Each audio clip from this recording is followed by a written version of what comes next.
Ladies and gentlemen, this is the Hard Bastard telling you to watch P-Dog Night's 1000th episode on Rumble, on YouTube, wherever you want to watch, and check out his Twitter account as well, at P-Dog Night. And that's a hell of a thing. 1,000 episodes, that's a lot of episodes. He's doing great work out here, grinding, and absolutely fantastic to see him. And that is a major milestone. So definitely check it out. 1,000 episodes on the P-Dog Night channel.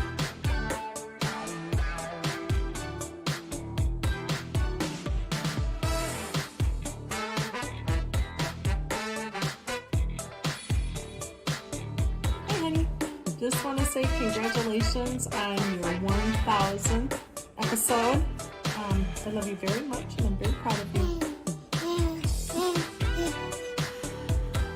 Well, I think that said it all. Yeah, congratulations, Dad. This is a huge accomplishment. Your whole family, all of us, we're so proud of you. This is just something that I think you've been building up to for a long time, and it makes me really proud to see you doing something that you love so much. I think that about sums it up. Love you. Congrats. Love you. Bye, honey. Hello, I am Johnny Hellcat, and I just want to give a heartfelt congratulations to P-Dog on 1,000 episodes.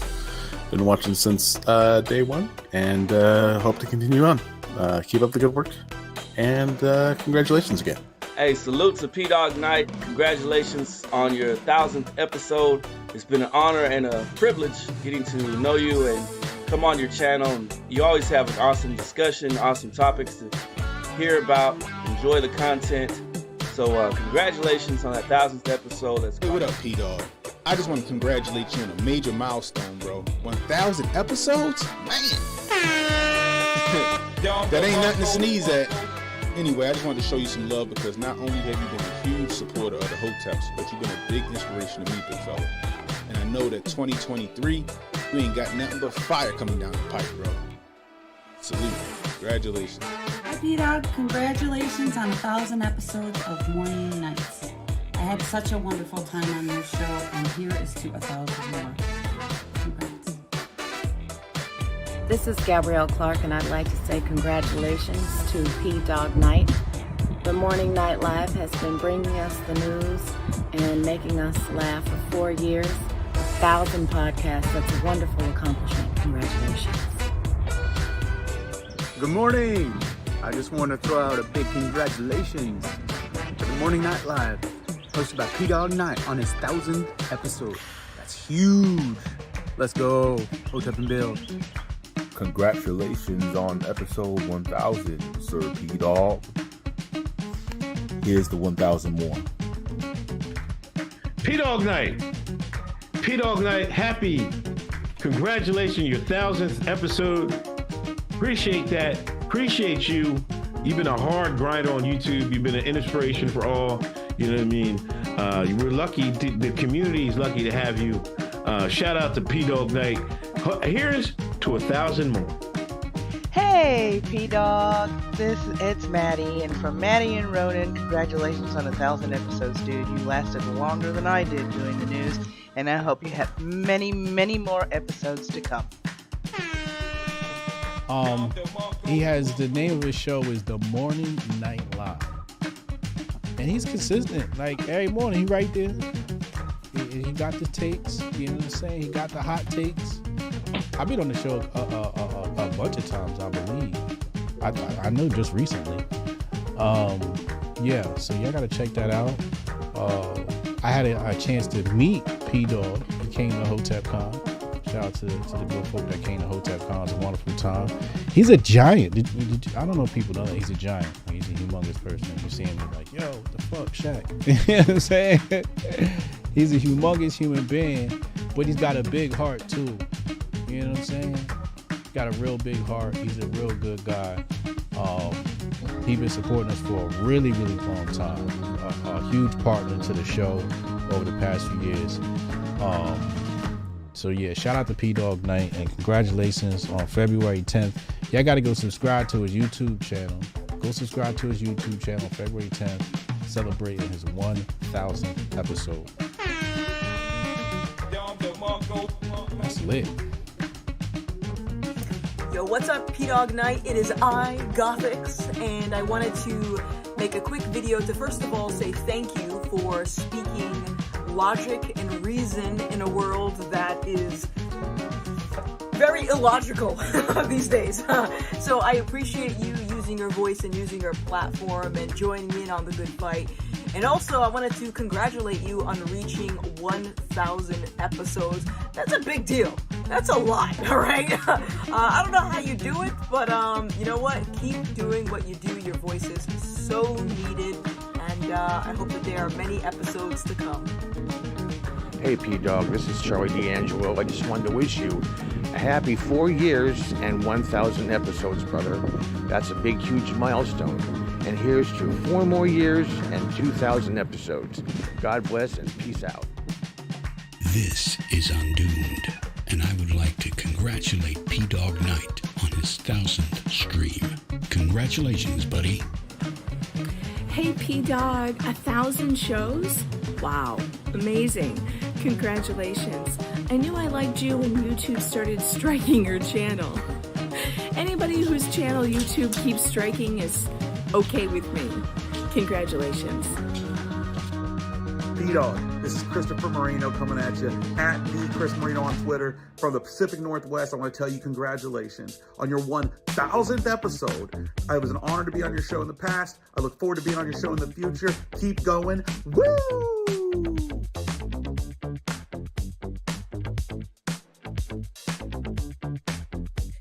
P-Dog, congratulations on 1,000 episodes, man. Marty, my man, P-Dog Night. The marathon continues. 1,000 episodes. That's 3 zeros, people. 3 zeros. 1,000 episodes of the Morning Night Live. P-Dog Night, get it done. Hotep and build. Let's go. Here's to 1,000 more and 1,000 more and 1,000 more after that. Gentani, let's go. Peace.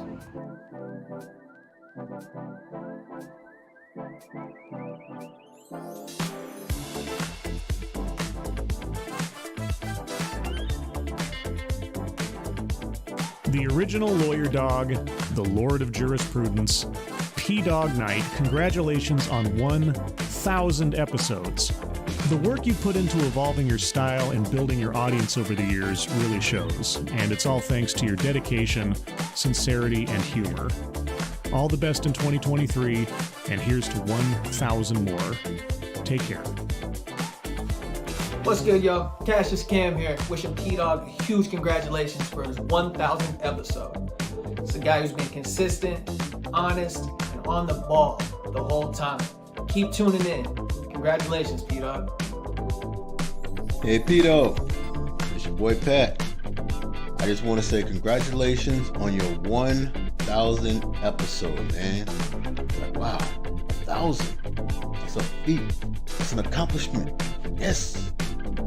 Here's to many, many more, and here's to many of me keeping on watching. Congratulations, man. Peace. Congratulations, P-Dog, for reaching 1,000 episodes of the Morning Night Live. May there be 1,000 more at the very least. Hi, this is Marcus from Aquarian Anarchy. I just wanted to take a second to say congratulations, P-Dog Night, on 1,000 episodes. You're a very valuable ally in the search for truth and freedom, and we appreciate you being out there educating folks and doing your best to bring us closer to freedom. Everybody out there, stay free. Lawyer Dog, congratulations on 1,000 episodes. Here's to another 1,000. To P-Dog Night, a toast to your 1,000th episode. My friend, I had a great time being on your podcast the other day. A fellow Minnesotan, a true gentleman, and a fantastic podcaster with a great radio voice. Brother, keep working it, and I hope your 1,000th episode goes swimming. Cheers.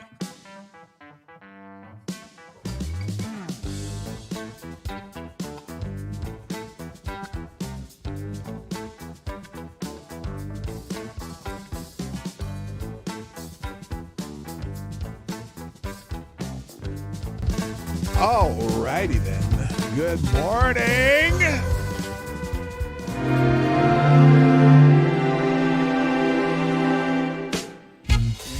Yes, wrong Ladies button. and gentlemen, Silly me. Let me coming try to it you again. live Stop from it. the Lucky Dog Stop Studio it. Stop in a it. hidden Click location the right somewhere button. in the Stop the music. Thank you.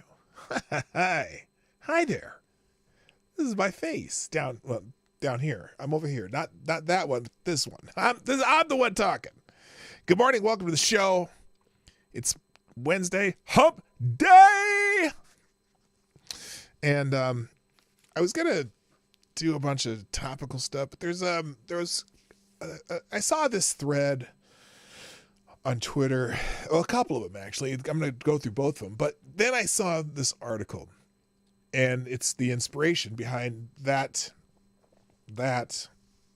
title up there, the Watch Your Language, Inclusion or Delusion, because the feature article today is talking about, again, people trying to change language to make a certain sector of the population feel better. And it's annoying because me and Lady Boomer had a discussion. We had a pronoun discussion because some of the people at her work are starting to, not the people, but the company itself is starting to add pronouns to their email signatures, and they have name badges you can pick out, and this and that, and my pronouns are. No one needs to know your damn pronouns in her job. I mean, you're talking to people, and you're not talking about them in front of them. It's just, again, language is meant to pronouns in language are meant to simplify the language. So why do we want to suddenly want to make it more difficult? But that's not for right now. That's for when I get to my main topic today. But we're going to get caught up with some main headlines, see what people are talking about in the world, and then we'll get into that. Because of the wonderful things I does. Capiche? Okay, well, we're not going to do that until after the intro. Johnny, play the intro, please. Ladies and gentlemen, coming to you live from the Lucky Dog Studio in a hidden location somewhere in the upper Midwest of the United States of America, it's a brother making his own way but with all the wrong opinions. Welcome to the Morning Night Live with your host, the one and only P Dog Night. Oh, yeah, baby. Happy Wednesday. Stop the music. Thank you. Good morning, everybody. Welcome to the Morning Night Live. I am your host, Marty, also known as P Dog Night on the internet. And welcome back to the P Dog Night channel on this Wednesday, Hump Day, the 15th of February, 2022. I hope that those of you who have the Valentine person in your life had a good time yesterday or did something cool or, whatever, at least said, hey, you're all right. And, because, again, Lady Boomer and I don't necessarily celebrate Valentine's Day. We almost went out for dinner last night. It was kind of funny because I was home and she gets home and she looked really tired. I'm like, oh, man. Should I even ask? Well, we ought to go to our favorite watering hole. And she's like, oh, yeah. And then she goes upstairs and she comes back down and she's in her pajamas. And I'm like, wait a minute. You don't look like you're ready to go. And she goes, yeah, I'm just too tired. And I said, I knew it. Let's just watch some TV and chill. So that's what we did. So anyway, but yeah, so I hope you had a good yesterday and a good evening and a good morning so far. Let's get into today's news after I say good morning to the troops. First over on Rumble. First, the chat over there is Advocatus Diabli, Bellworthy, of course. And then also, good morning, Mike Savage, Blarg, Simon Wolfwood, Jay Pylons in the house. And that's everybody over at Rumble. Just remember, I'm just telling you, you just never know. Because this week, I'm going to escalate two of my copyright claim disputes. And so it's very possible I won't be on YouTube if you're watching me on YouTube. Although it's possible that I will be on YouTube. In fact, it's more likely. I really don't think they're going to fight these copyright dispute claims. But If they do, it's possible I could be gone for a month, or not a month, a week, maybe 2 weeks. Who knows? We'll see what happens. I'm doubting it, but you never know. So make sure you're following me on Rumble also, and also on Odyssey. P-Dog Night, same on all 3 channels. And if I am not, if I happen to not be on YouTube, then I will be on those other 2 channels. Right now, I only stream on YouTube and Rumble. Over on YouTube, though, first in the chat, well, what a coincidence. It happens to be Avocados Diabli who gets the bell on both sides. Also, good morning, Mike Savage, Blarg. Aaron Meredith, what up? Chicago Mike's in the house. Simon Wolfwood, James Colley, woohoo, he says. Good morning, Dr. Funkenstein's Ghost, also known as Tyler Alexander.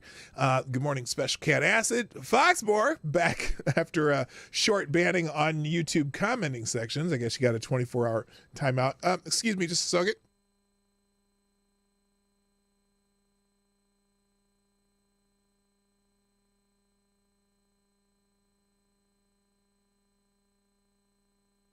All right. My sneezes come in 3s generally, so hopefully that's it for the day.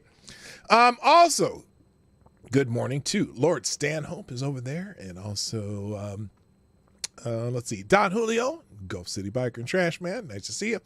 Jay Pylon, hello again. HP Lovecraft. Maddie's in the house. Good morning, Attack Alpaca. Good morning, Rotten Corpse. Also, Anna Lynn's in the house. Nice to see you. Reaction Puerto Rico's in the house. I'm trying to figure out what that was you sent me, by the way. You sent me, I saw the DM and I kind of looked at it and like, well, what is that? I don't know. I'll have to look at it more closely. Also, good morning, Rick Ashbringer. Nice to see you. AWOL's in the house. Nice to see you. Tyler F. What up? Real Wade Nation is here. And thank you for thank you for subscribing on your other channel. Looks like Real Wade Nation Gaming Clips is also subscribed. Thank you. And that looks like everybody in the chat. So do me a favor, share the stream, get some people in here. We got 27. So, well, this says 27, but this says 15. I don't know which one it really is. It's something like that. So anyway, share the stream, hit the like button. Put a comment in the comment section if you're watching on replay, and you can sponsor the show at pdognight.live. Right up there. It's right there. If you want to drop a deuce or more in the tip jar, that's fine. And you can also do YouTube super chats or what's that? Cash App and or what's the other one? Cash App and Venmo. Those are in the description down below. I will take them all. But if you do YouTube Super Chats or Streamlabs, which is the pdognight.live, that's my Streamlabs link. Obviously, you will get my attention, and I will read what you wrote, and everything will all be good and dandy. So that's how we work around here. All right, let's get into the news. We're going to keep this kind of flowing today, just so I make sure I get to my main topic. But things that people are talking about or things that people are sharing on various platforms. Now, speaking of sharing on platforms, thank you, Scribe Light, Tyler F, Simon Wolfwood. Let's see. Is that everybody? Everyone who's sharing the stream. You can retweet my tweet if you follow me on Twitter, at pdognight. Also follow me on Locals. I usually do notifications there. I know there's about 25 or 30 of you who follow me over there just to make sure you get notifications. If, for chance, I get knocked off YouTube, my only way to communicate with you is going to be through other social media. So follow me on, Locals on Twitter. If I get muted, I also am on Minds, Gab, CloudHub, Parler, and Getter. So all of those platforms, if you follow me on one of those. But Locals is probably the most, probably where I'll do most of my communicating if I'm not on YouTube, and then also on Twitter. So there you go. At 98, we all rotate. I don't know what that means. The Earth's own weight. Okay, why are we talking about what? And the number 8, is this like, are we doing a Sesame Street thing? Today's show is brought to you by the number 8. The fish we ate. Wait, what? Okay, this is what happens when you don't take your funk shots. You can trust me. I'm a certified doctor, unlike the one true Fauci. Oh, speaking of Dr. Fauci, I don't know. There were some funny Valentines out there. Let me see if I can find the one that it was hilarious, actually. Did I save that? Did I bookmark those Valentines yesterday? Oh, please tell me I bookmarked the Valentines.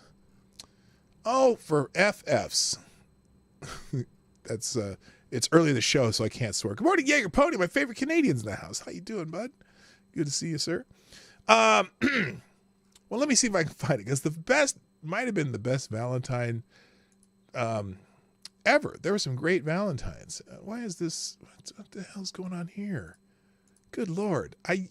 Sometimes some people's children. Let's see. Valentine's Day. Let's just go to Valentine's Day, because there were some pretty good, there were some special Valentines that I wanted to show you. And, but I got to find them. Wait, no. Oh, no, that's not it. Oh, what is that? Oh, no. Don't. Oh, gosh. Thank God the screen's not on for that. Good Lord. Here, maybe if I do, let's try this. Let's see. FAUCI. Let's try this. Here we go. This was the greatest Valentine's of all times ever, as far as I'm concerned. Make sure I can get it on the screen. This is the one that really warmed my heart. From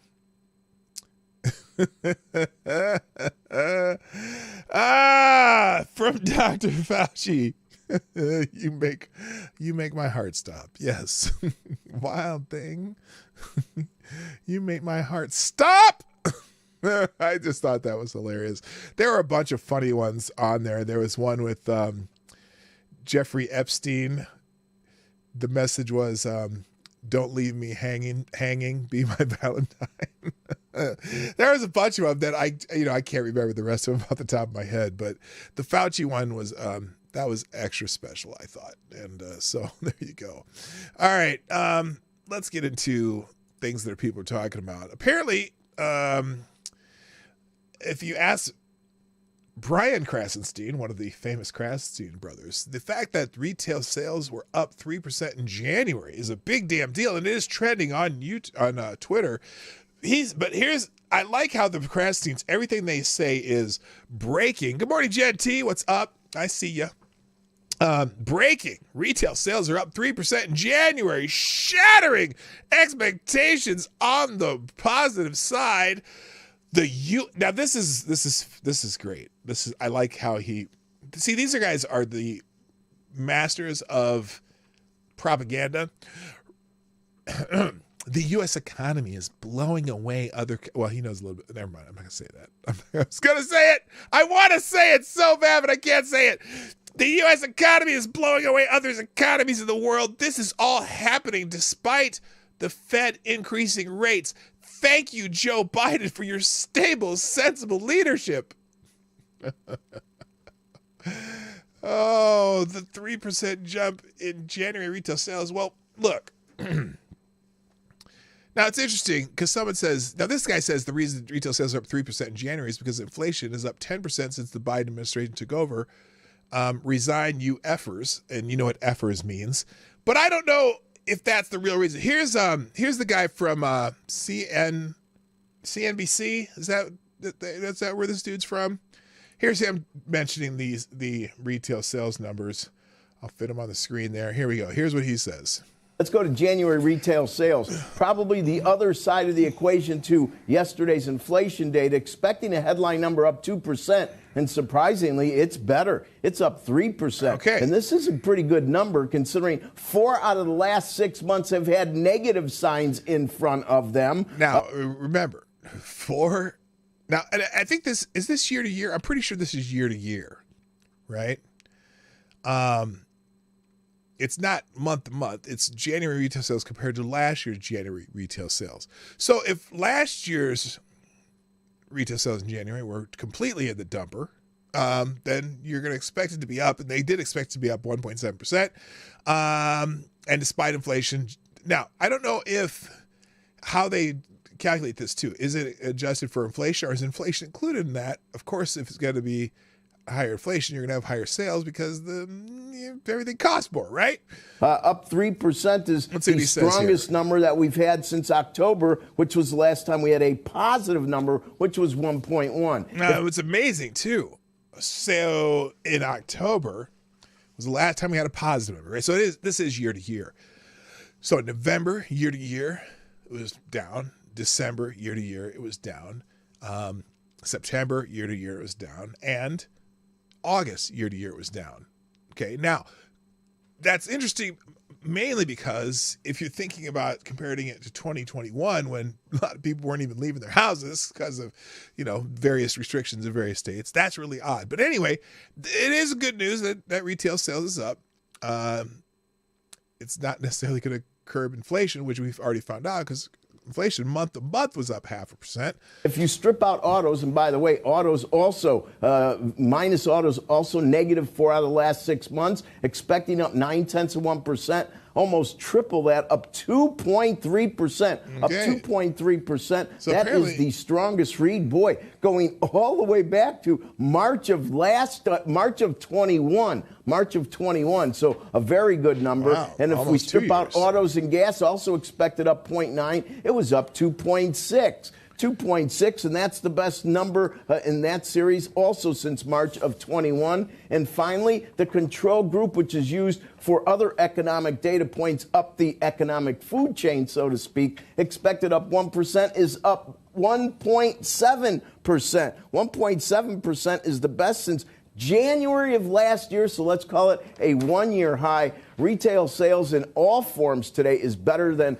expectations. Okay, so retail sales better than expectations. So a lot of the people who were not so happy about the inflation numbers, even though Joe Biden said, inflation is down, which is false. It's not down. It's normally what it is. So anyway, a lot of people are excited. The U.S. economy gained an astonishing $570,000 in January, much better than expected. Unemployment rate 3.4%, lowest in decades. Wages not lowest in decades. It matches what it was during the Trump administration. Wages plus 4.4% for the past year. For the past year, up. Now listen to this. She's excited because wages are up 0.3% in January, right, from month to month. Inflation was up 0.5%. So inflation outpacing wages. That's not a good thing. But you know what? The economy ebbs and flows. And so that's a good number. I'm not going to even deny it's a good number. That's interesting. All right, moving on. Chelsea Handler is trending on Twitter. And that's because, she put out this video, and I'm sure most of you have probably already seen it. Before I do this, I better not have my face. You never know what you're going to scroll up when you see something about Chelsea Handler. Okay, this is one of the... This is just... I don't know what this is. Is this... I hope this isn't from The Daily Show or something. Is this from a particular... She put out this video. This is peak sadness in a way. Although maybe now look, if she's happy with her life, more power to her. But she put out this video. Is there music on this? Yeah, there's music on it. So I'm not going to play it. I'm just going to let you see it. I'm going to read it along. Okay. She says, this is the day in the life of a childless woman. Day in the life of a childless woman. Hello, Simphus Wolf. Yes, happy humping day. Good morning. The day in the life of a childless woman. Okay, here it is. This is a day in the life of a childless woman.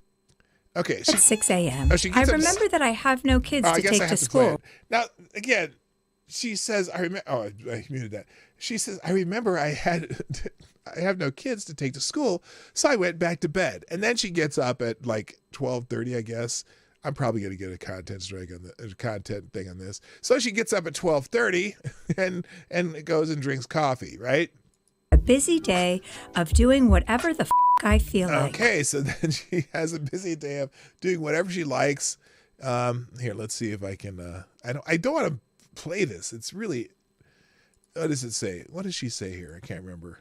And stylish shoes, since I won't be chasing a child around the grocery. Yeah, so she can wear heels because she doesn't have to chase a child around. Well, at your age, your child probably better be at least in their, late teens or something, or they might have some Well, you know how I was going to say something about Downsy eggs. That's terrible. But you know, let's just say the kid might have had problems if he didn't have them. Why would you be chasing a teenager around? You're almost as old as I am. You probably are as old as I am. Anyway, your child would be grown by now. And so all the stuff that you say you're doing, you'd probably be doing anyway. But here we go. Grocery store. I go to my fave spot in Paris. So she just flies over to Paris because she didn't have to worry about no kids, right? Grab a croissant. I do a meditation sesh on the plane since I have. Okay, so she meditates on the plane because she's a moron. She didn't meditate on the plane. Okay, because whatever. Have no screaming kids. Because she could be on a plane without screaming kids, and she could be all by herself. Remember, this is on Valentine's Day. I don't see a man with her either. Anyway, then me all the time in the world to become enlightened. See, you can be enlightened without your kid, and you can take a selfie with the Mona Lisa because you don't have any kids to take pictures of. I'm gonna just kind of skip through this and tell you what she says because I don't want that music going. And so, yeah, so she's happy that she can do that. And then she's going to teleport because she had time to invent a teleportation device. Or is that the time machine? I can't remember. But she teleports to someplace in New York City. And what does she say? Something about texting her friends, which, you know she doesn't have any friends. Night out with whatever hot guy I met on Raya that morning. Yeah, so she can go out with some hot guy instead of having a life partner that you can spend time with. You quote tweeted her. Oh, yes, this idiot. Just saying. And then she, what is it? I call up a babysitter and tell her. Oh, and she calls a babysitter and then remember she doesn't have any kids to babysit because she's stupid. Then she decides to do some exercise. So she's going to go climbing Mount Everest all by herself. Then she's going to get into the time machine that she created because she had time to build a time machine. But guess what? Your kids would have been grown. You still would have had time to build a time machine. And then. Bastard. It's amazing. Oh, and wait, I don't remember this one. What was this about?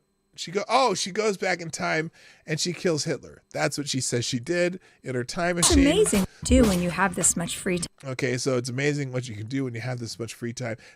I got to tell you. In some ways, it sounds like a cry for help.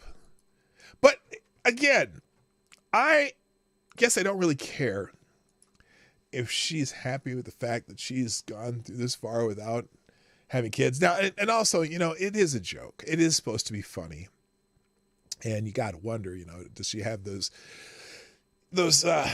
yearnings that feels like maybe she didn't do something in life?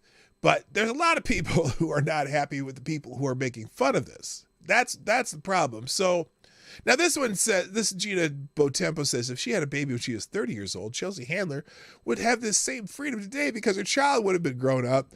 Then instead of dying alone, she would have someone to care for her in her old age and the priceless lifelong reward and fulfillment of being a mom. Well, it's just I don't have anything to add to that, I guess.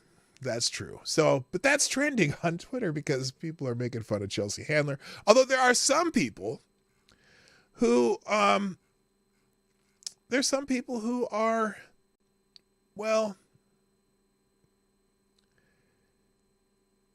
upset that people are making fun of her. For example, this woman. So Matt Wall says, Chelsea Handler wants you to know that she's really happy being a childless 47-year-old.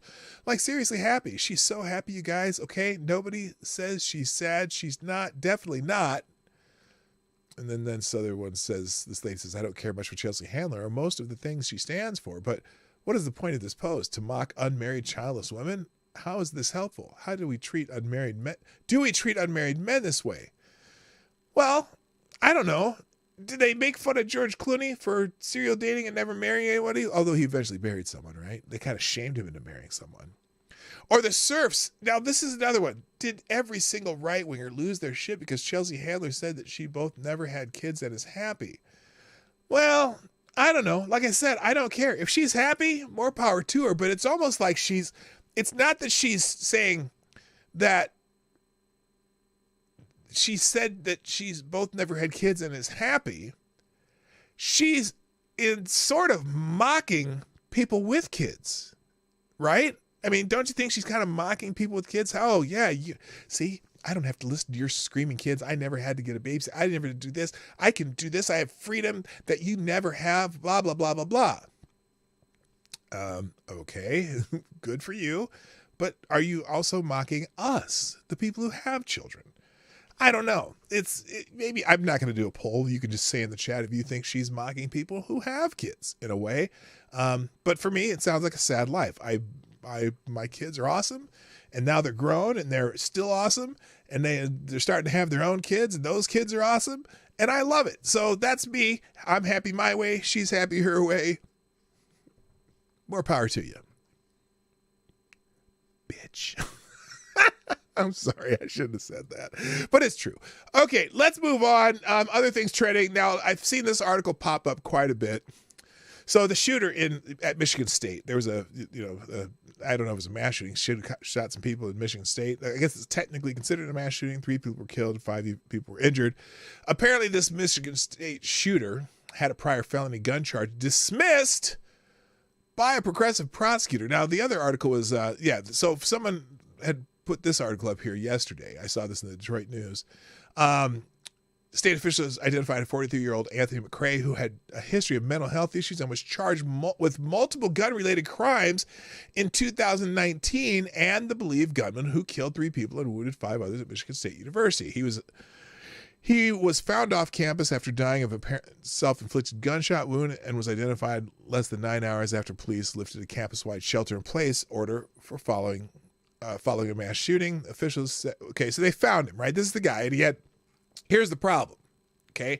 And this is, we talk about these prosecutors who are not prosecuting people for certain things, and here's a case in point. Michigan State shooter had a prior felony gun charge dismissed by a progressive prosecutor.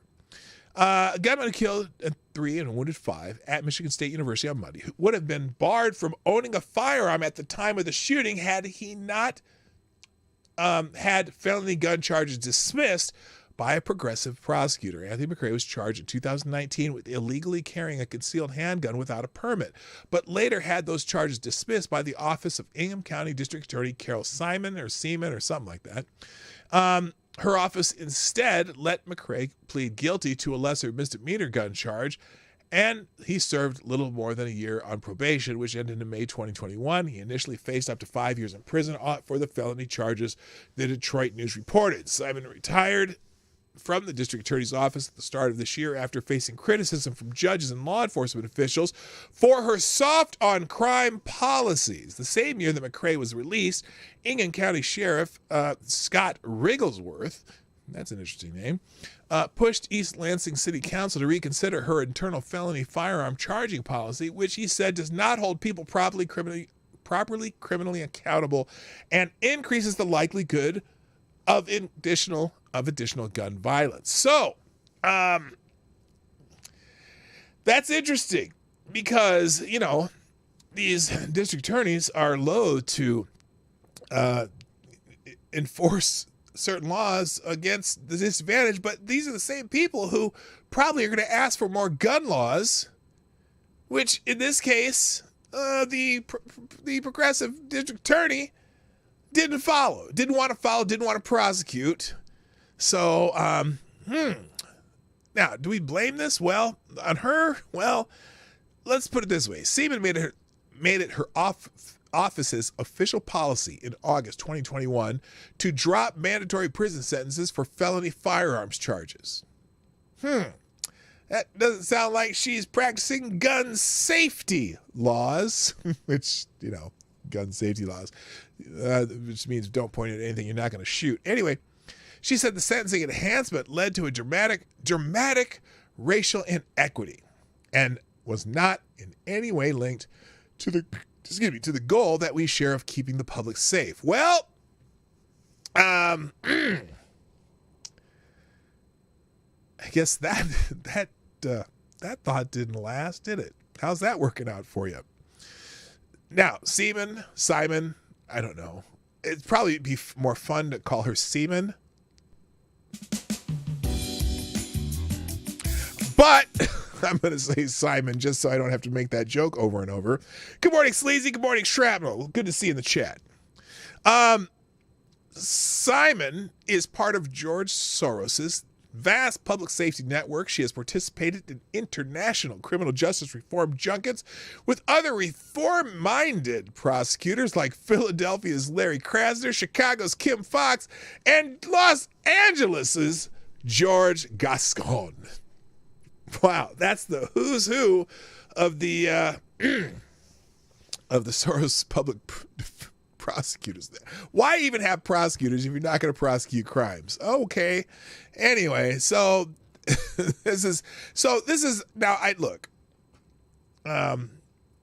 this is one of those things where I guess you're damned if you do and you're damned if you don't. You either prosecute the guys or you get accused of having this being the criminal justice system there's just not equity in the criminal justice system if you prosecute this black man who had a felony gun charge.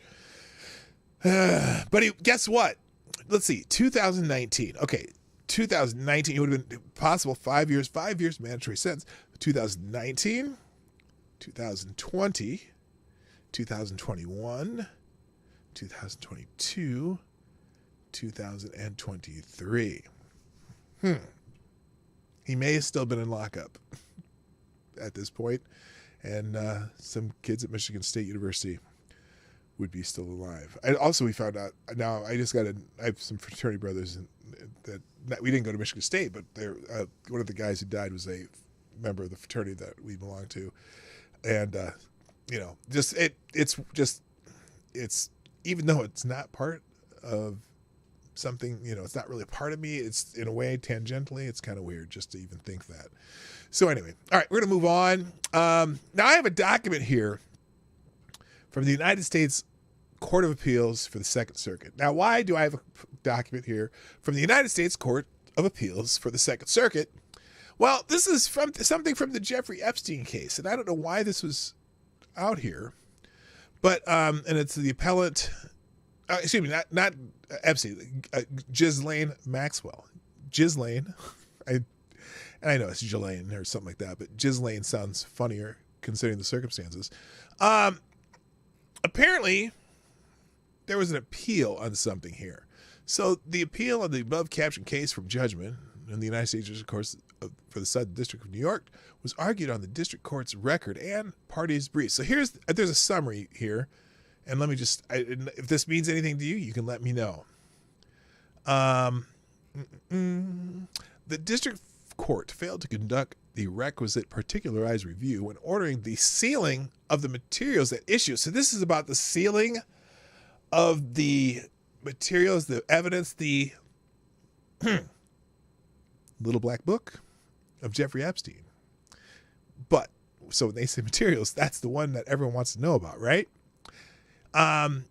They failed to conduct the requisite particularized review when ordering the sealing of the materials at issue. At the same time, we recognize the potential damage to privacy and reputation that many accompany public disclosure of hard-fought sensitive litigation. We therefore clarify the legal tools that district courts should use in safeguarding the integrity of their dockets. Accordingly, we vacate the district court's order entered on November 2nd, 2016, May 3rd, 2017, and August 27th, 2018, and order the unsealing of the summary judgment record as described further herein, and remand the cause to the district court for particularized review of the remaining sealed materials. Judge Pooler concurs in his opinion, except insofar as it orders the immediate unsealing of the summary judgment record without remand. In other words, this had something to do with the people who wanted the info on the crap that Epstein did, mainly the list of people who were guests at the infamous Epstein Island, which what was the nickname for that? There was another nickname for Epstein Island. I don't remember what it's called, but you'll probably come up with it in a moment. So anyway, this is a 2,400 page summary. So I'm not, or appellate summary. We're not going there. I'm not even contemplating reading it. But if you'd like to see it, it'll be in the links today. Speaking of which, every day, and we do that here, in the links to everything we do, every tweet, every video, every article, will be in a single link in the description that I will update at the end of the show. Called a one-tab link. You click the link, and everything we did that day will be on a single page. Easy to find. If you're writing, blogging, making videos, or whatever, you will have that information at your fingertips. A single link that'll get you there. All right, let's move on. Also, now this is the article. I mentioned this yesterday, maybe I didn't, but this is one of the articles that people are sharing on Twitter, and I'm laughing at it, mainly because the first incidents of this article and where it came from. Oh, maybe I was just tweeting. I laughed when I saw this, though. Apparently, Donald John Trump reportedly wants to bring back firing squads. Now, he says, and air executions. And to air executions on television if reelected. Now, the source of this article for Mediaite. Now, this is Mediaite, and I've seen this in a bunch of places today, but yesterday, this is all because of a single article that came from, of course, one of the most inside sources for everything Trump. I mean, this particular outlet absolutely has inside information and the scoop. Rolling Stone magazine. This is hilarious.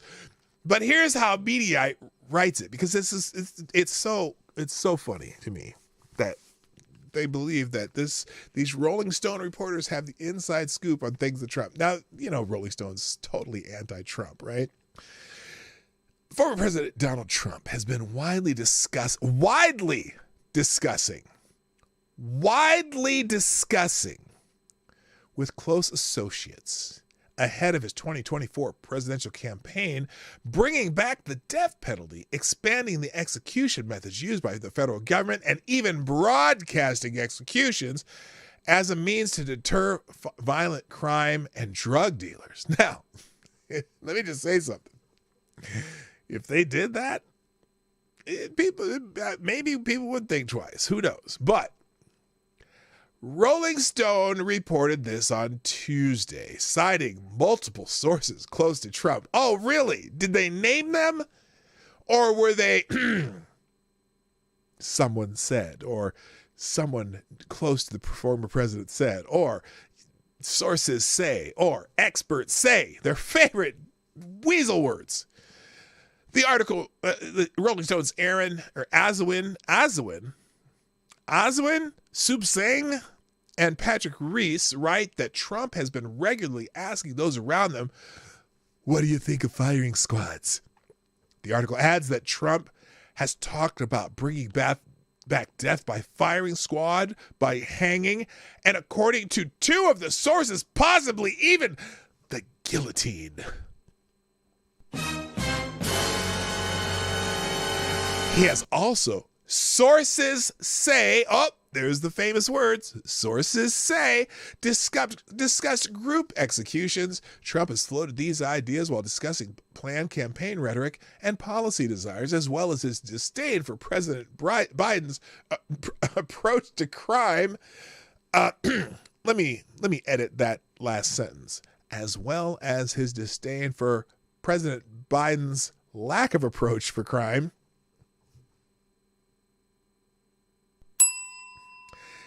And then he has even, one of the sources recount, this is a quote, because, one of the sources, mused about televising footage of executions, including showing condemned prisoners in the final moments of their lives, noted the article.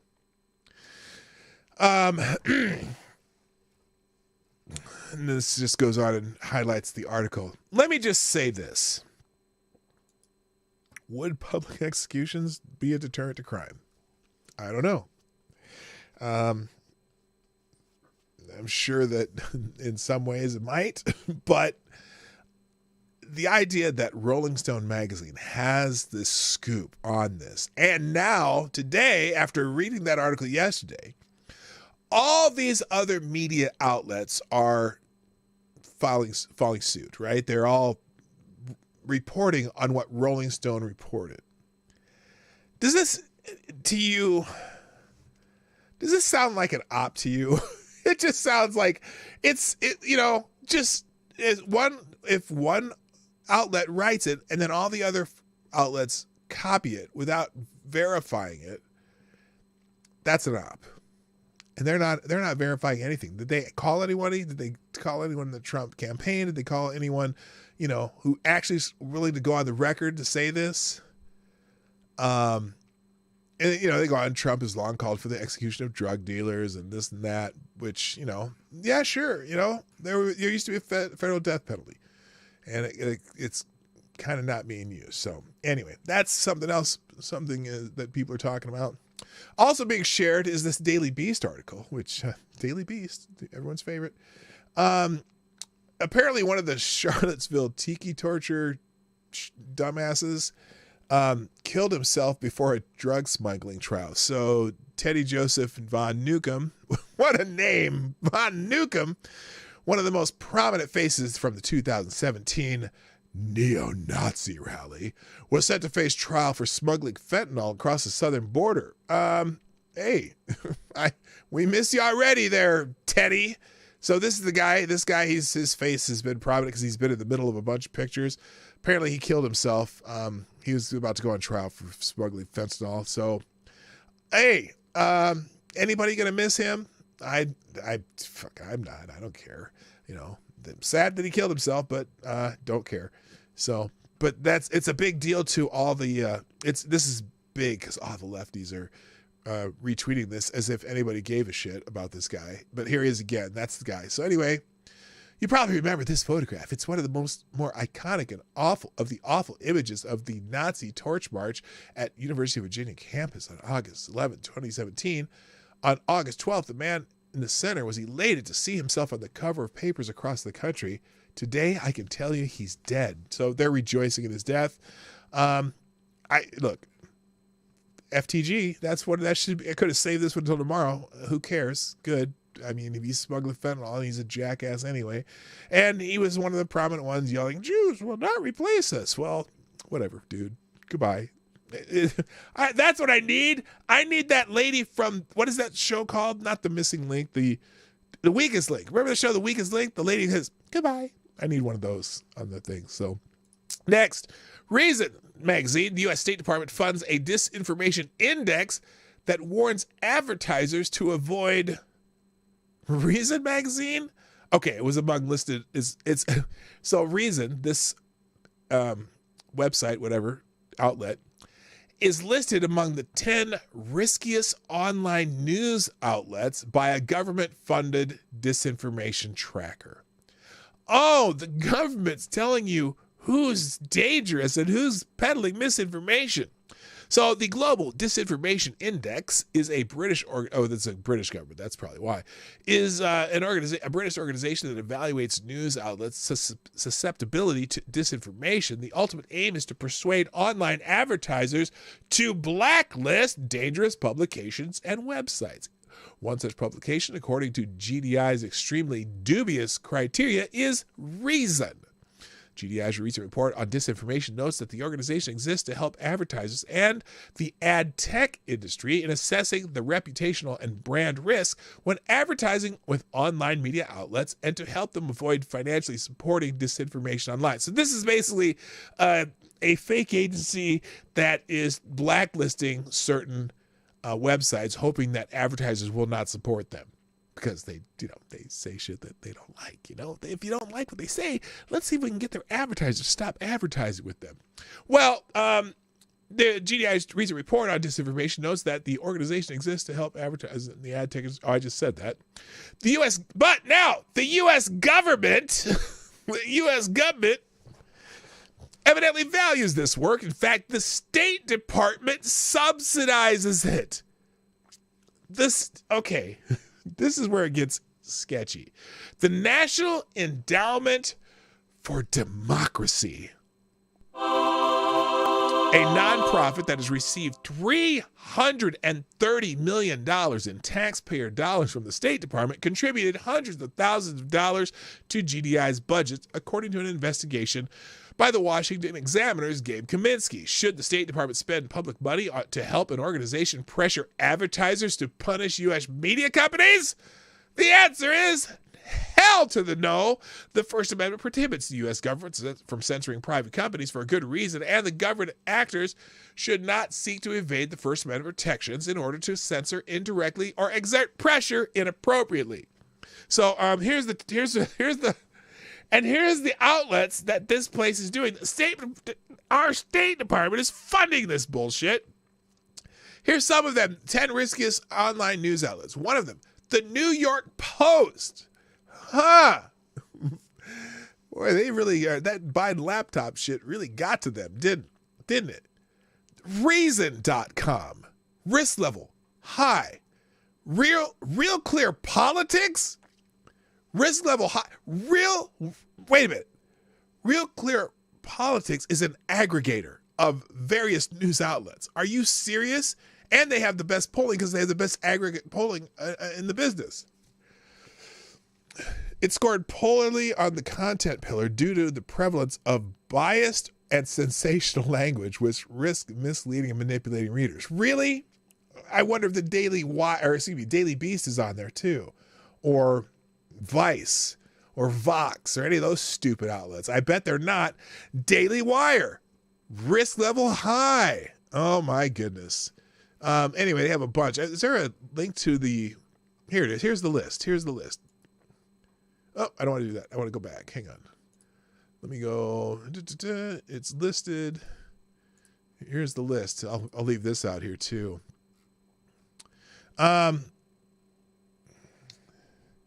Okay, assess the United States. Okay, that's alphabetical order. Where's the list? Oh, they don't have the list on here. I want to look at the high risk list.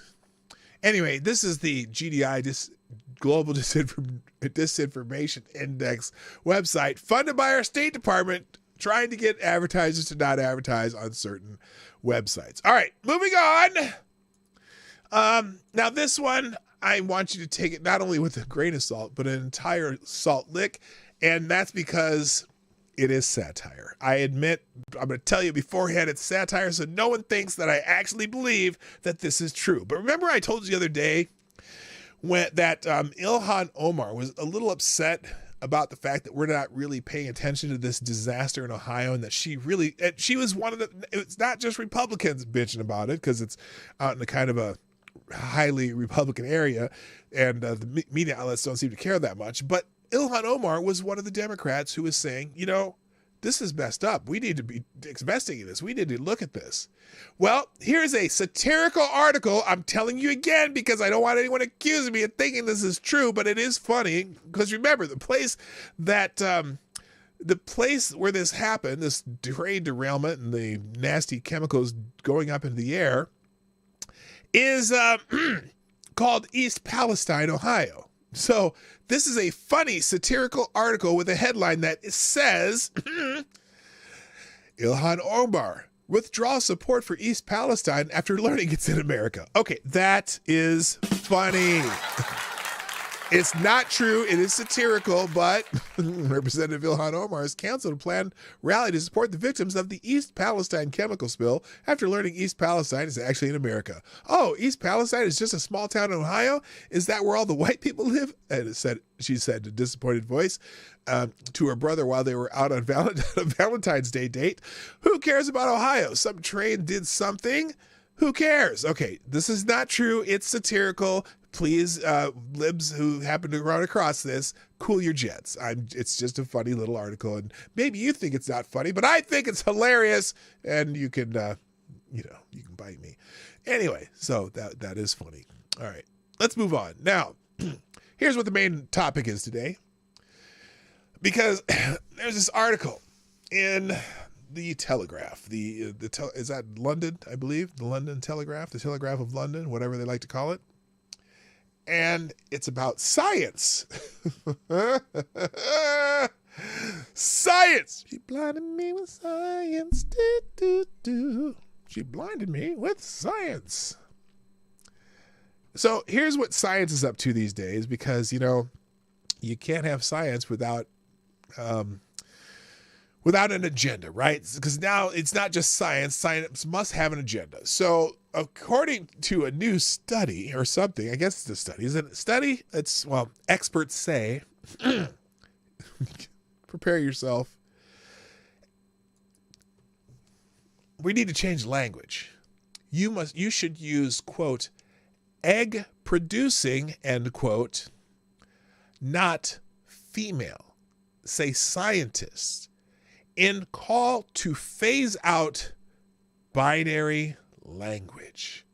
Experts say other terms that could be problematic include man, woman, mother, and father, as well as, quote, survival of the fittest. Well. Who's the evolution guy? Whoever that guy is, he's gonna probably rolling in his grave. This is the science editor at the Telegraph. The words male and female should be phased out in science because they reinforce the idea that sex is binary. Really? Researchers, now let's see, who funds these researchers? Probably, well, you know. Researchers studying ecology and evolutionary biology should be encouraged to use terms such as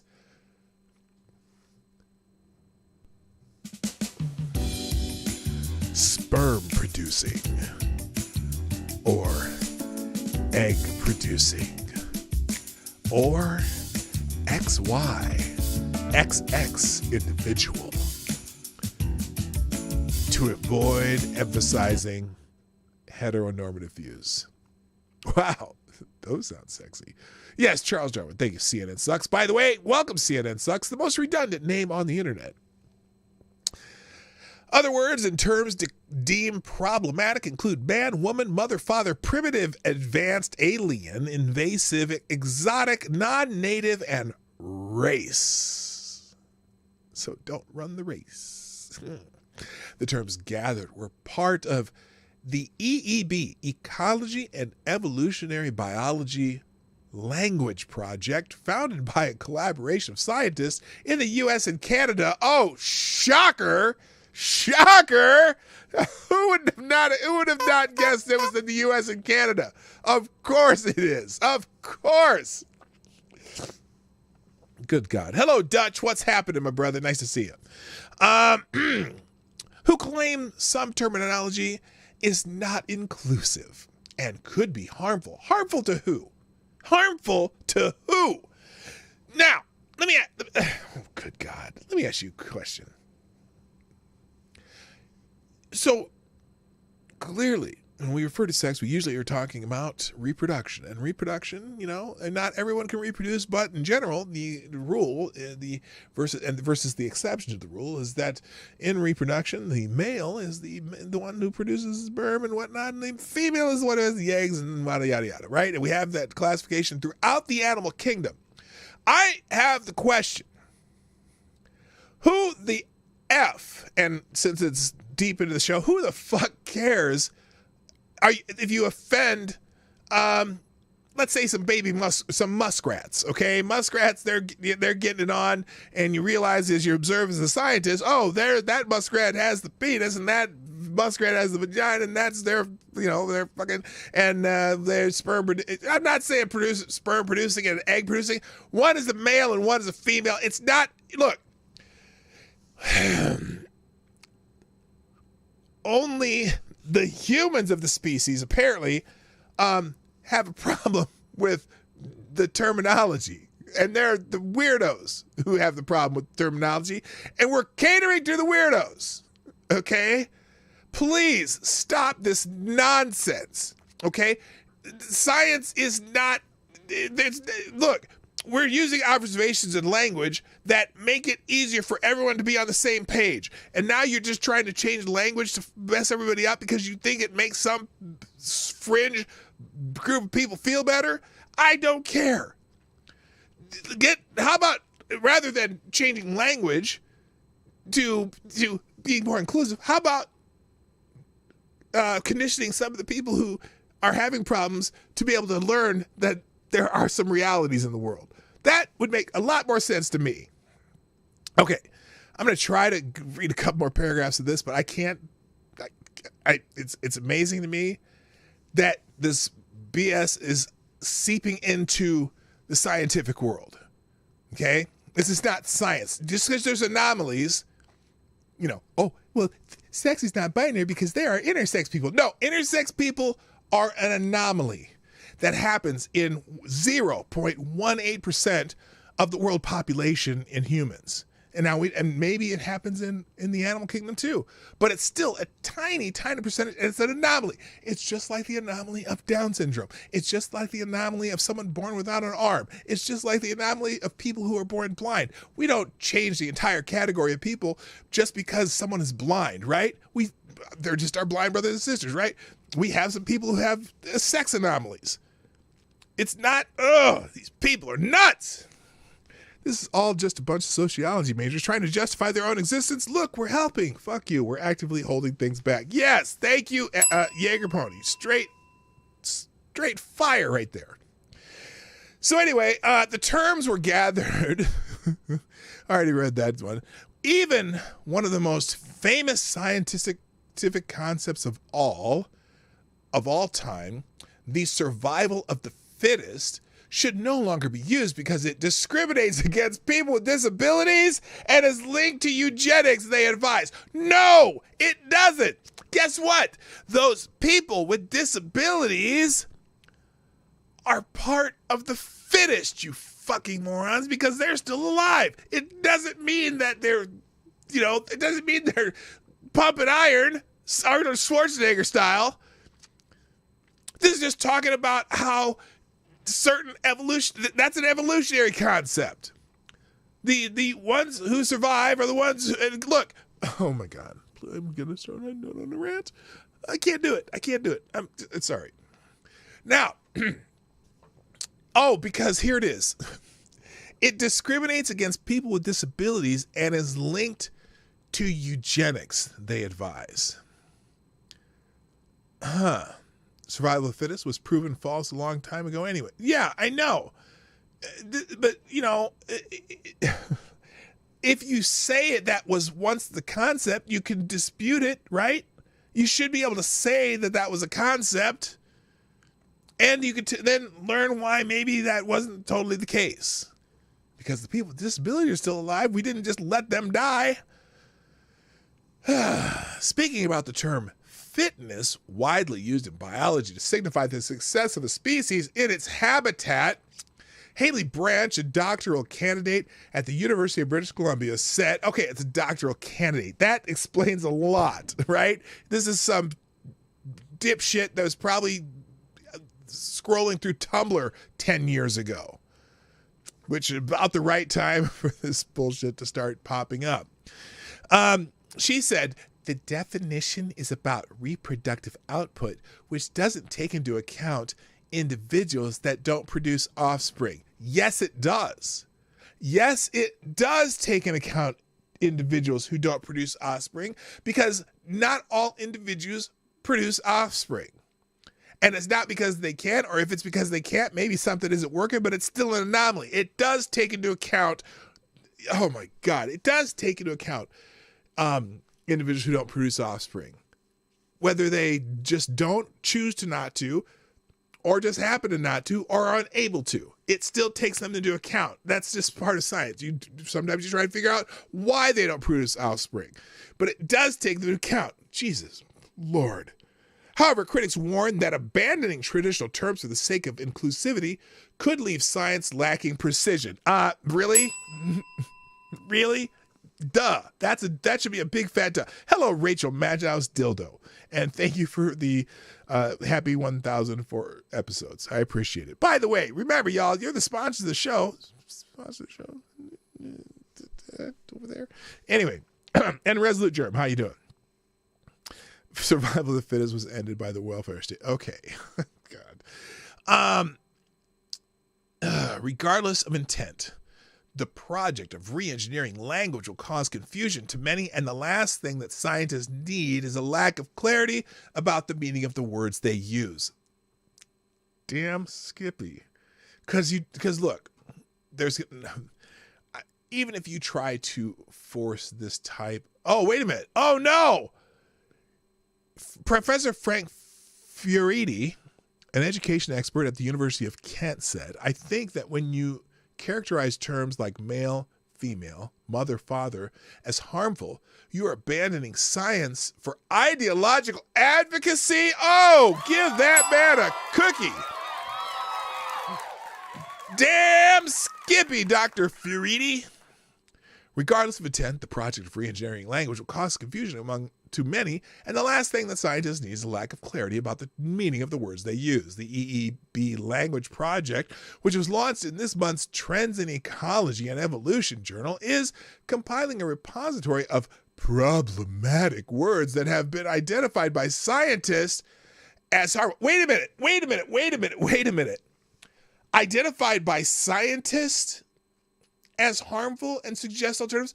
Okay, scientists. First of all, what scientists? What scientists have identified problematic words as harmful and suggest alternatives? Like, what makes them problematic? So, for example, they have flagged up the term citizen science, saying it could be harmful to non-citizens who may feel excluded. Instead, they suggest participant science or community science. Okay, I have a single word for you. Blow me. That's a joke. That was not very scientific because it's really two words, but I said I have a word. Okay, you got it. The term invasive or non-native species is also deemed to be xenophobic. Really? So when you introduce a Hungarian wombat into the desert of Arizona that eats up all the reptiles and kills them all, you don't want to call that invasive because it might hurt somebody's feelings because it's xenophobic? Shut the fuck up. Oh my God. Even, and here, and anyone blind in the audience? I'm just curious. Lord Stanhope, you wear those sunglasses all the time. Are you blind? Anyway, even the phrase double blind, which is often used to describe trials in which neither the participants nor the scientists know if they are on a drug or placebo, has been deemed potentially offensive to those with disabilities. Okay, blind people, and I'm going to ask my friend Blind Press if this is true, because a double-blind study a double-blind study means you can't see something. Is that offensive? Is it offensive that somebody might be blind? Are you saying being blind someone should be offended for being blind, or someone mentioning something blind? Oh my God, these people. So there's more stuff here, but this is so stupid. And this is all on the heels of the, I applaud some of the accomplishments of the feminist movements of the past. However, this is an offshoot of multiple waves of feminism. Look, women should have every opportunity that they desire, or they should have the opportunity to not do shit that they don't desire. Because not all women desire what some of the women who have other desires desire, if you know what I'm saying, okay? There are women who want to be this, that, and the other, and there's other women who just want to be mommies, and so on and so forth. And it's okay either way. they should have that, conversation with whoever they spend their life with and make those decisions and whatnot. Or if they spend their life with no one, if they're like Chelsea Handler, they should be able to make that choice too, of just being alone for the rest of their life. That's their choices. But the idea that everyone has to have their choices validated, and everyone has to have their life validated, and everyone has to, we have to be inclusive of everything, blah, blah, blah, not ever judging this and that, yada, yada, yada. I would say maybe, just maybe, that's where it's gone too far. So now we have this people talking about changing words in science because, oh my goodness, someone might be offended. God, good golly, Miss Molly, I don't want to ever offend anybody, so we're going to try to change every bit of language until nobody knows what the fuck you're talking about. Yeah, that was kind of where I was going with that. Look, language is used so that we can all understand each other. And constantly changing language because somebody might be offended maybe just isn't the best way to do it. I get it. Sometimes someone just can't deal with reality. But look, it's just, this is silly. This is silly. It's creeping into sciences that really have no use for this bullshit. And maybe we should just cut it out. Hello, now what? What's up? What's up, Woo? Nice to see you. So anyway, so this kind of so that was the main topic of the day. And I'm just, it's the whole, I was listening to I think it was Ruin Leon had a video talking about this kind of, and people were, trans women calling people cisgendered, and some people don't want to be called cisgendered. But no, because see, you have the idea that the words, because your language says cisgendered is just a way to describe someone who's, in line with their sex and their gender, whatever. Well, some people just see it as kind of an insult, and some of you use it as an insult. And so maybe, you want to be called X whatever. Well, maybe those people don't want to be called cisgendered people, but we have to respect them, but you don't have to, you know what I mean? One has to respect one, but the other doesn't have to respect the other. That's bullshit. That's just bullshit. Blinding me with science. I see you there, Dr. Funkenstein. All right. Hey, speaking of Dr. Funkenstein, who has dropped a small bullet in the tip jar. Thank you, Dr. Funkenstein. Oh, by the way, you're the first one. Dr. Funkenstein, a.k.a. Tyler Alexander, you are the new Streamlabs Superstar sponsor of the day. Here's some music for your... Whoa, that's loud. What the hell is that? Okay, Dr. Funkenstein says, as a doctor in funkonomics and funkology, it is in my expert opinion that it is offensive for those ideologues to call themselves scientists. I need to see their credentials and their lab coats. Me, Bunstand, Honeydew, and Beaker will reevaluate them. Thank you, Dr. Funkenstein, for dropping a small bullet in the tip jar. If you want to sponsor the show, pdognight.live or YouTube Super Chats are available now. Thank you. All right. Thank you, Tyra. Appreciate it. As always. All right. Which brings me to a couple a couple threads on Twitter this morning. Well, actually a couple days ago, but one's replying to another. So this is Chase Stragio. Now, again, if you read my description, I do not want you to, get in Chase's grits about what he writes, and it's, this is just for the show, and you don't have to harass this person. If you want to reply to them, you can reply to them on your own name, but don't leave me out of it. It has nothing to do with me. I just happen to talk about it today. But Chase Stragio, in his bio, says he, him, or they, them, which I'm not sure what that means.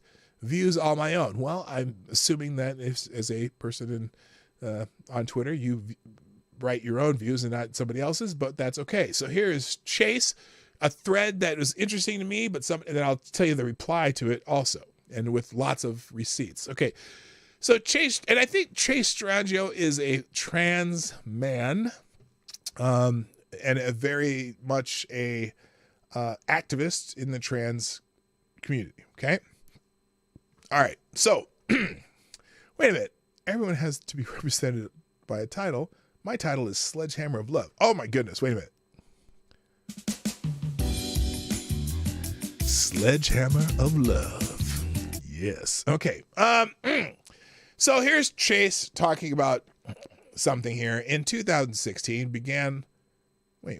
I began lobbying against anti-trans bills in state legislatures.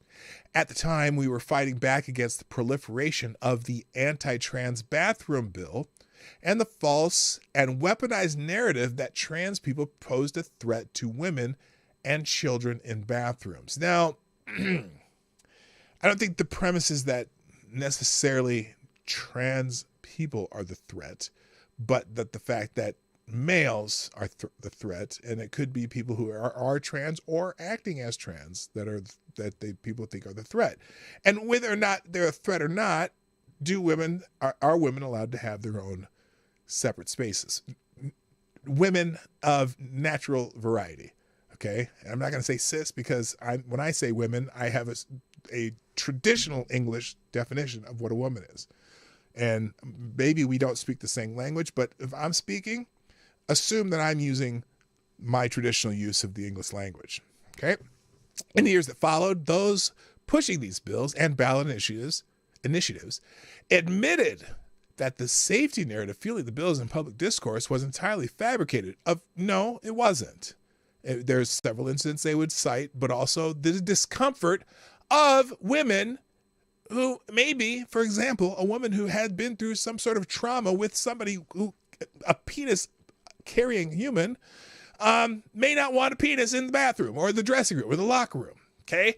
That's just their discomfort. It's not just their safety, but also their discomfort. Are people allowed to have discomfort and have spaces where they feel comfortable? Okay. The feeling bills of public discourse was entirely fabricated, which of course it was. No, they shifted to focusing on privacy. Yes, absolutely. Now, by shifting from safety to privacy, the rhetoric fueling anti-trans bills placed the problem squarely on the body and existence of trans people. Maybe it was not something we did, but just who we are and how we look. That was the problem. Okay, are women allowed to feel uncomfortable if there's a naked man in the bathroom, in the locker room? Okay, are you going to force young kids to that? Yes, it is. Sure, privacy. Yeah, are people allowed to privacy? After Bostock and Biden's election, Bostock was I can't remember what that was. The escalation of attacks was swift. It began with the discourse around sports and quickly moved to health care. Well, sports is a whole different animal now. That's an interesting transition because sports is a completely different animal. You're talking about physiology as much as gender. Okay, there's physiology, and the reason Title IX was not based on gender. It was based on the physiology that is the female sex. I'm sorry, the people and the scientists who think I shouldn't use female. Fuck you. Fueled by global movements combating gender ideology. Yes. Marshaling into fascism. Really? How? Wait. Whoa. How is a movement against gender ideology fascism? Oh, no. In fact, guess what? You know what this actually is? It's not fascism. It's democracy. That's what you love, right? They're going through the democratic process on making these laws. That's not fascism. Okay, that's not the government and the state joining up to, take away someone's rights or take away someone's property. That's not fascism. That's democracy. I thought you people love democracy. Oh, you only love democracy when you're the two wolves and the sheep, and there's a sheep and you're asking what's for dinner. This is democracy. Sorry. This rhetoric took hold even more. Well, again, that's how democracy works, right? You like democracy. What started as, we just have concerns about the competitive advantage in sports, quickly morphed into, aren't there really too many trans people? And shouldn't we cut off the pathway from trans adolescence and trans adulthood? No. That's not what they were saying at all. It's interesting how you twist that into a straw man argument, though. Because, yeah, you could knock that argument down pretty easy, but that's not what it is. Stop lying. Oh, my God. And not cutting out the pathway to trans adolescence. First of all, what is trans adolescence? A lot of us believe, and in our democracy, a lot of us believe that trans adolescence is actually child abuse in certain ways. Because right now, the contagion of this, all these extra trans people, trans kids or whatever, that's what's really problematic. You're creating trans people out of people who probably don't have any gender dysphoria in reality. You're creating a contagion and convincing people, oh, well, you might be trans because, oh my God, you're a 13-year-old girl playing with a truck one time. We better go take you to the counselor. And then the counselor takes you to a doctor. And in some states, the doctor can just start putting you on puberty blockers and hormones because, well, your parents have no right because you've changed the laws in your state, which is democracy, which is also the downfall of democracy, to let 13-year-olds do something without their parents. And that's why some of those legislators are losing when they come up for re-election. But that's a whole nother story. From the pages of the New York Times to the legislative hearings across the country to kitchen table conversations, trans people became the endless fixation of those looking for a place for their fear about a changing world of increasing possibility. Well, let's see. Who's constantly putting it in our faces? If structures of power are dependent on us believing in the limits of what is possible, trans people represent an inherent threat to power. No, you don't, because in reality, there's probably 0.18%? Oh no, that's intersex, but it's still a 1/3 of 1% of the population. No, not an inherent threat to power, but you are an inherent threat to children who may just be gender nonconforming and not necessarily trans, and you're convincing them they're trans. Maybe we should stop harming children and avoid this huge mental health crisis that's coming because of this current social contagion. Then he continues, I have been deep in this work for a long time, but I will confess that I am surprised and horrified at where we find ourselves now in 2023, the sheer volume of bills and the prioritization of them, the coverage fixation at the Times and elsewhere. Our society has accepted as legitimate our loss of health care. No, you haven't lost health care. Sorry, you haven't. Adults in this situation have not lost health care. But boy, they're making a lot of money off you guys. I'll tell you that. Our frequent victimization, is it victimization any more than it has been? It's funny because I see that there was the one stat that you like to throw out there. Oh, 23 black trans women have been killed in this time period. But none of them were, because almost none of them, maybe one of the 23 had anything to do with them being trans. Most of them were domestic violence issues. Some were in violent situations that had nothing to do with their sexuality. They just happened to be in the place where people got shot. And as a percentage of the population, they're much less likely to be ended. So there you go. If there's a debate about us among those in power, we are not part of it. We are a spectacle for your consumption. Really? Because I see you testifying in front of Congress and all other state legislatures all over the country. Are you not part of the conversation? Or do you just not like how the conversation and the science, the actual science, goes? Maybe you don't like science. That said, we cannot be made untrans unless you detransition, which no one's asking you to, but if you do, probably because you're pushing it before you really knew what was happening. But maybe not you, Chase. There's no policy imperative that can change the fact of our existence. Nope. No one's asking to change your fact of your existence. In fact, we acknowledge you exist. We are here as we always have been. Always? Sort of.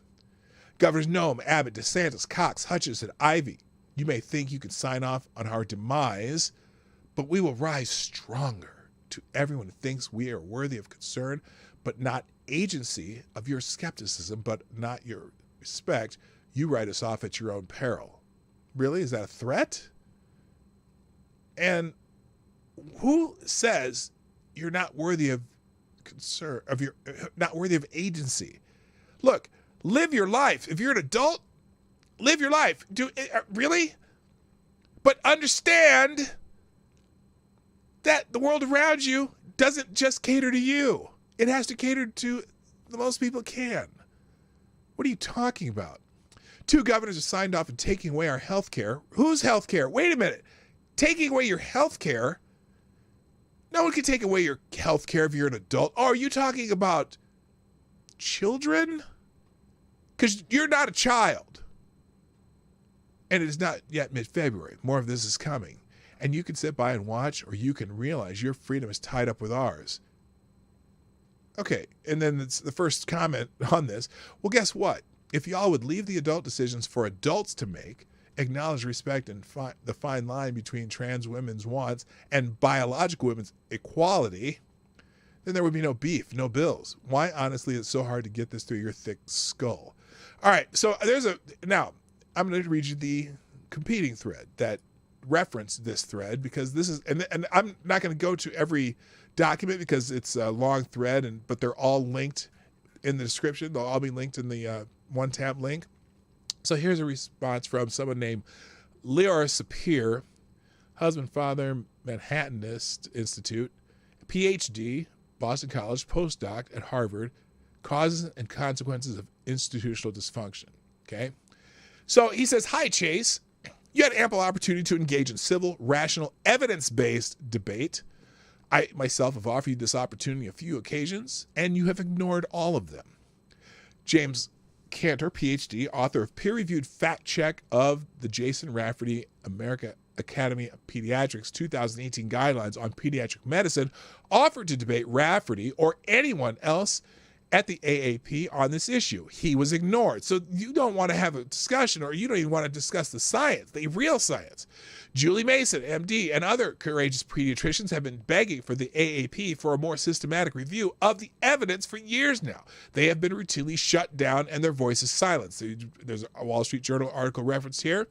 When the actions of U.S. medical organizations were finally put under public scrutiny, the leaders of these institutions, rather than welcoming debate and dissent as a vital part of the scientific process and as essential to medical progress, called anyone who doesn't toe the ideological line, notice he doesn't say the scientific line, but the ideological line, as, of course, transphobic. If that's the definition of transphobic, well, yeah, I have questions. Having questions is not transphobic, and especially scientific questions. Okay? You want one result because it makes you feel better, but guess what? Science doesn't seem to be on your side on a lot of these things, or at least a lot of the claims you make. Prestigious medical journals, including the American Association of Pediatrics, PD something, whatever, regularly publish junk science that wouldn't pass muster as an undergraduate paper. In some cases, the authors literally make up sources to support their own conclusions. There's the reference here from City Journal, major flaws in new study on pediatric gender transition. Researchers claim to find evidence that hormones improve mental health when they don't, publish their findings in highly misleading language, and the media gobbles it up as settled science. Oh, that settled science thing. Right. Settled science. Get the fuck out of here. The university where the researchers work find out about the mischaracterizations but covers it up, preferring its own reputation to its duty to promote good research and ensure an informed public in one ideological direction. The world's leading medical journal then publishes a piece openly casting any criticism of, quote, gender-affirming care. Of course, as I would know, the new line is gender-denying harm, as science denialism. So they insult you by calling you a science denier, a profoundly disturbing violation of the scientific process. When policymakers are told that gender clinics across the country are conducting careful mental health assessments and following the best data we have, which is a complete lie, investigative journalists discover that clinics are doing the exact opposite, allowing kids to dictate their own medical treatments as young as 12 and 11 years old, regardless of consequence, regardless of mental health needs, and all on the premise that kids know who they are. Yes, an 11-year-old absolutely knows who they are and can make a permanent lifetime medical decision of medicalization and future surgeries, because they know what they're going to be doing at 19 and 25 and 30 and 38 and 41 and 52 if they live that long, because there's a lot of bad side effects to all this shit. Sooner or later, even pro-trans professionals working within the field of pediatric gender medicine can no longer avert their eyes, witnessing the horrors of this abuse day after day. One blows the whistle at great personal and professional risk. And this is, I can't remember her name. The article is linked, though. Meanwhile, under the pressure from your ACLU, schools across the country are socially transitioning kids without the knowledge of their parents or against their consent, despite health authorities in other countries calling the practice dangerous. Operating under the guise of kindness and civil rights, kindness, that came out of feminism.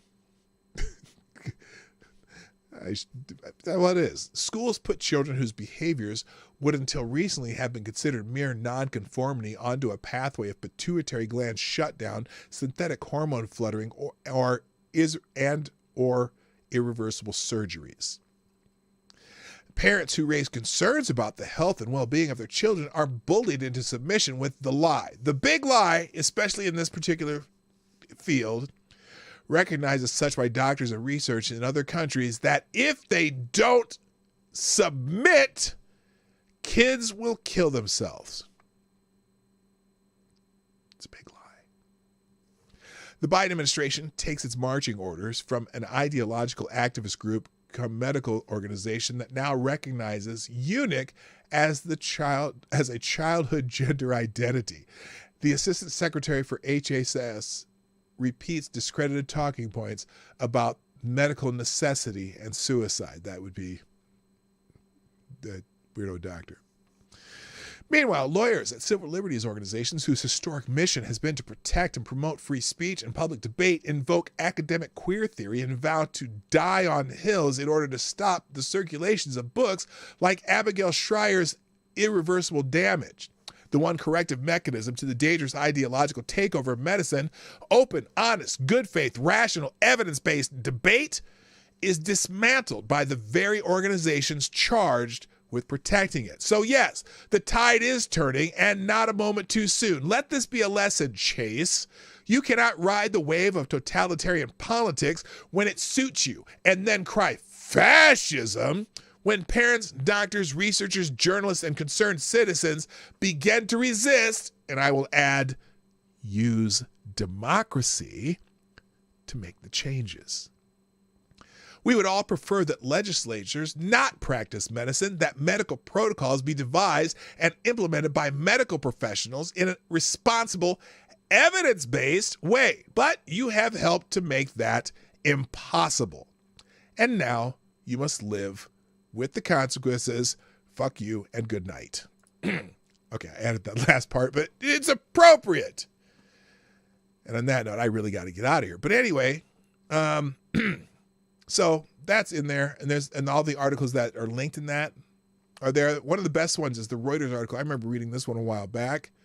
Wait, not this one. Where's the Reuters article? Here it is. If you were going to read one of these articles, this is the one to read. It's from Reuters. As more transgender children seek medical care, families confront many unknowns. It's talking about the very, very sketchy science behind the idea of putting kids on hormone blockers and the long-term effects, because there are no long-term effects. Thank you, tall person, dropping a tray in the Rumble Rants. Thank you. It says Happy National Hippo Day. In the wild, natural lifespan of a hippo is 40 years. Well, thank you, tall person. I appreciate that. And thank you for sponsoring the show. So anyway, so yeah, that's that. The thread's there. Everything I've talked about today will be in the one link tab. And I got to call it a day. Gang, I'll be back tomorrow. Same time, same bat time, same bat channel, on the Morning Night Live on the P-Dog Night channel. Please do all the stuff that you do. Share, like, comment in the comment section if you're watching on replay, and you can sponsor the show 24 hours a day at pdognight.live. Guys, great to see you all. Hope to see you again tomorrow. Bring a friend, bring your neighbor, and I'll see you then. My name is P-Dog Night, and I am out of here. Bye-bye. Have a great day. Hey, this is P-Dog Night, and thank you for watching today on the P-Dog Night channel. If you have an observation or remark you'd like to make about this video or my channel, I absolutely welcome you to write it in the comment section down below. I really look forward to hearing from you. And before you go, if you like what you saw but you're not already subscribed, please make sure you hit the subscribe button and definitely click that bell that pops up afterwards so you'll be notified when I post new videos or when we go live. I broadcast my live show, The Morning Night Live, Monday through Friday at 10 o'clock Eastern, 9 o'clock Central. A special thank you to all the supporters of this channel who share our videos on social media and who make donations through Streamlabs, YouTube, Venmo, and Cash App, which are all linked in the description down below. Thanks again, and until next time, I'm P-Dog Night, and I'm out of here.